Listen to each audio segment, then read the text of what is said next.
বন্ধুরা, একটা কথা আছে না যে সময়ের আগে আর ভাগ্যের বেশি কেউ কিছুই পায় না। কিন্তু যারা সময়কে চিনতে পারে তারাই কিন্তু ইতিহাস লেখে।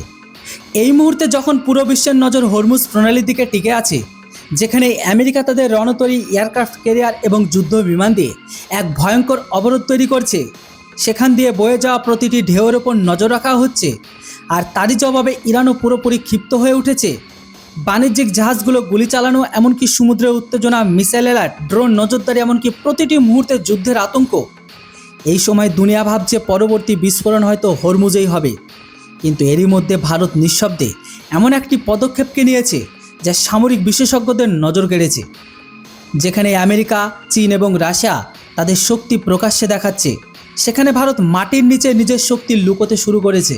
হ্যাঁ, ভারত 100 মিটার নিচে এমন গুপ্ত সামরিক দুর্গ তৈরি করছে যা ভবিষ্যতের যুদ্ধের চেহারাকেই বদলে দিতে পারে।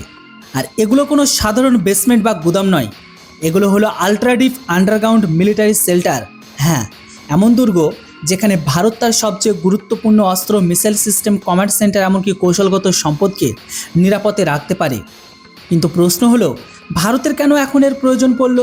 তো দেখুন বন্ধুরা, আজকের যুদ্ধ বদলে গেছে, নীতি, রণনীতি সব। আগে যুদ্ধ শুধু সীমান্তে লড়া হতো, এখন যুদ্ধ শুরু হয় শত্রুর command centre, airbase, missile site, যোগাযোগ নেটওয়ার্কে হামলার মাধ্যমে। যদি যুদ্ধের প্রথম ঘন্টাতেই আপনার কমান্ড সিস্টেম বা কমান্ড সেন্টার ধ্বংস হয়ে যায়, তবে লক্ষ লক্ষ সৈন্য অকেজো হয়ে যেতে পারে। এই কারণে বিশ্বের বড় বড় শক্তিগুলো এখন মাটির নিচে যাচ্ছে। চীন বছরের পর বছর ধরে আন্ডারগ্রাউন্ড টানেল নেটওয়ার্ককে বানাচ্ছে।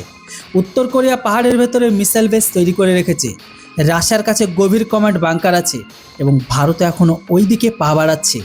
তো রিপোর্ট অনুযায়ী ভারতের এই আন্ডারগ্রাউন্ড দুর্গগুলো 80 থেকে 100 মিটার গভীরে গ্রানাইট আর ব্যাসাল্টের মতো শক্ত শিলার মধ্যে তৈরি করা হচ্ছে।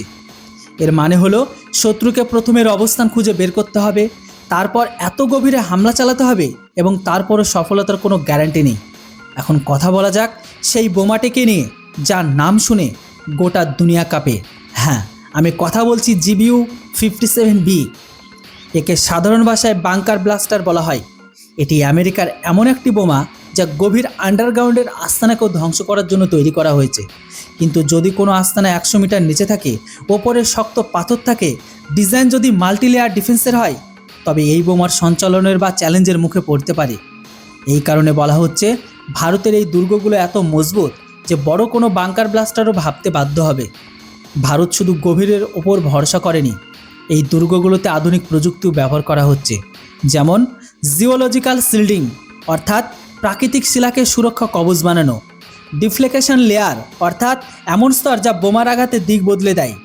অন্যদিকে রয়েছে শক অ্যাবসরশন চেম্বার, অর্থাৎ বিস্ফোরণের শক্তিকে ছড়িয়ে দিয়ে আসল আস্তানাকে রক্ষা করা।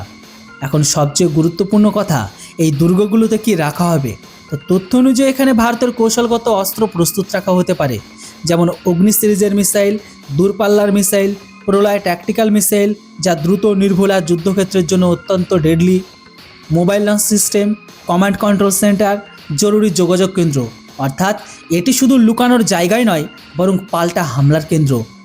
আর এখানেই একটি শব্দ আসে, সেকেন্ড স্ট্রাইক ক্যাপাবিলিটি, অর্থাৎ যদি শত্রু আগে হামলা করে, তবুও ভারতের কাছে অবশিষ্ট শক্তি দিয়ে জবাব দেওয়ার সক্ষমতা থাকবে।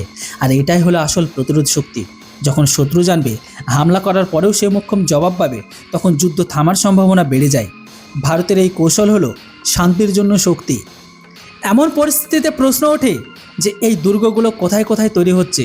তো দেখুন, সীমান্ত এলাকাগুলোতে কৌশলগত তৎপরতা বাড়ানো হচ্ছে। লাদাখ, অরুণাচল প্রদেশের মতো অঞ্চলে চীন সীমান্তের কাছাকাছি সামরিক পরিকাঠামো শক্তিশালী করা হচ্ছে। উপকূলীয় অঞ্চলে নৌবাহিনীর জন্য নিরাপদ সুবিধা তৈরি করা হচ্ছে। পাহাড়ি এলাকায় মিসাইল আর কমান্ড সাপোর্ট সিস্টেম মজবুত করা হচ্ছে। অর্থাৎ ভারত স্থল, আকাশ, সমুদ্র, 3টি ফ্রন্টেই প্রস্তুতি নিচ্ছে। এখন অগ্নি 5-এর নাম কেন আলোচনায় আসছে? তো দেখুন, অগ্নি ভারতের দূরপাল্লা শক্তি। যদি এর বিশেষ কোনো ভেরিয়েন্ট হার্ড টার্গেট বা আন্ডারগ্রাউন্ড আস্তানার জন্য তৈরি হয়, তবে ভারত শুধু রক্ষা নয়, বরং শত্রু লুকানোর আস্তানাকেও টার্গেট করার ক্ষমতা রাখবে। অর্থাৎ খেলা পুরো বদলে যাবে। ভারতের বার্তা হলো, আমরা শান্তি চাই, কিন্তু যদি কেউ হামলা করে, তবে জবাবও হবে আধুনিক, দ্রুত এবং সিদ্ধান্তমূলক। আজ যখন হরমুজ প্রণালীতে সংকট, চীন সীমান্তে উত্তেজনা, পাকিস্তান ক্রমাগত ষড়যন্ত্র করে যাচ্ছে, এমন সময়ে ভারতের এই প্রস্তুতি বলে যে দিল্লির এখন ভবিষ্যৎ যুদ্ধের প্রস্তুতি বুঝে নিচ্ছে। যা দেখা যায় তা পুরো শক্তি নয়, অনেক সময় আসল শক্তি মাটির নিচেও লুকানো থাকে। সম্ভবত এই কারণেই ভারত 100 মিটার নিচে নিজের নতুন সুরক্ষা কবচ তৈরি করছে। এখন আপনাদের কাছে প্রশ্ন, আপনারা কি মনে হয় যে আন্ডারগ্রাউন্ড দুর্গ কি ভবিষ্যতের যুদ্ধের সঠিক জবাব? হ্যাঁ অথবা না কমেন্ট করে অবশ্যই আপনার মূল্যবান মতামত লিখে জানান। Thanks for watching. Jai Hind, Vande Mataram.